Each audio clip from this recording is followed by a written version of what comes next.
Izboskan tumani axborot kutubxona markazi taqdim etadi.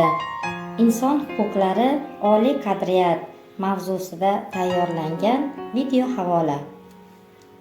Mamlakatimizda inson huquq va erkinliklarini ta'minlash, aholi murojaatlari bilan ishlash tizimini yangicha tashkil qilish, ijtimoiy muammolarni adolatli hal etish davlat siyosatining eng ustuvor yo'nalishlaridan biriga aylandi. Amalga oshirilayotgan keng ko'lamli islohotlar insonlar hayotini, dunyoqarashini, huquqiy ongi va huquqiy madaniyatini, shuningdek, turmush tarzini o'zgartirmoqda.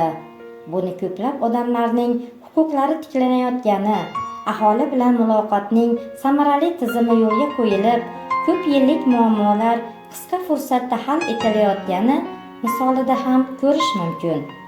Inson huquqlarini himoya qilishning eng asosiy yo'nalishlaridan biri bu ijtimoiy himoya hisoblanadi.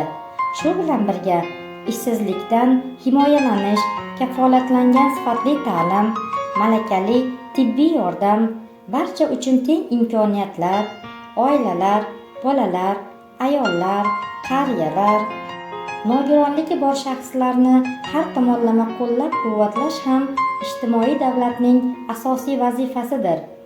Bugungi kunda O'zbekiston Respublikasida korrupsiyaga qarshi kurashish bo'yicha ham amalga oshirilayotgan ishlar milliy dastur asosida tizimli amalga oshirib kelinmoqda.